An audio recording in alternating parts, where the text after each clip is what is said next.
Hello అండి, welcome back to our channel Telugu one cinema. This is Divyashree. Pan India star మన Rocky Bhai Yash అభిమానులకు ఒక bad news. Yash next movie Toxic కోసం కళ్లల్లో ఒత్తులు వేసుకొని చూస్తున్న ఫ్యాన్స్ కు మేకర్స్ షాక్ ఇచ్చారు. అవును, మీరు విన్నది నిజమే. టాక్సిక్ సినిమా మరోసారి వాయిదా పడింది. నిజానికి ఈ సినిమా ముచ్చటగా మూడోసారి వాయిదా పడడం గమనార్హం. మొదట మార్చిలో రావాల్సింది, తర్వాత జూన్ 4కి మార్చారు.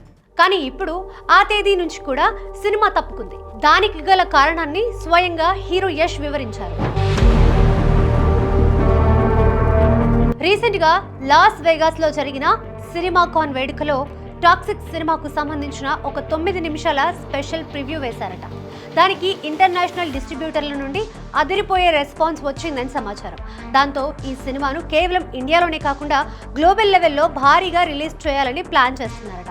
అందుకే అంతర్జాతీయ ఒప్పందాల కోసం, క్వాలిటీ కోసం మరికొంత సమయం కావాలని యష్ ఈ నిర్ణయం తీసుకున్నట్లు తెలుస్తోంది.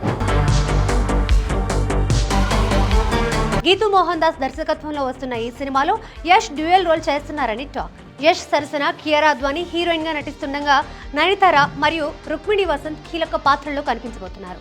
1970ల నాటి గ్యాంగ్స్టర్ డ్రామాగా తెరకెక్కుతున్న ఈ సినిమాపై అంచనాలు ఆకాశాన్ని తాకుతున్నాయి. అయితే ఈసారి మేకర్స్ కొత్త విడుదల తేదీని మాత్రం ప్రకటించలేదు. క్వాలిటీ కోసం వెయిట్ చేయడం మంచిదే అయినా యష్ ని వెండితెరపై చూసి చాలా రోజులు అవుతోంది కాబట్టి అభిమానులు కొంచెం నిరాశలో ఉన్నారు. మరి ఈ వాయిదాపై మీ అభిప్రాయం ఏంటి? యష్ గ్లోబల్ లెవెల్లో బాక్స్ ఆఫీస్ ని షేక్ చేస్తాడా? కింద కమెంట్స్ లో తెలియజేయండి. మరిన్ని లేటెస్ట్ అప్డేట్స్ కోసం మా ఛానల్ ని సబ్స్క్రైబ్ చేసుకోండి. Thanks for watching.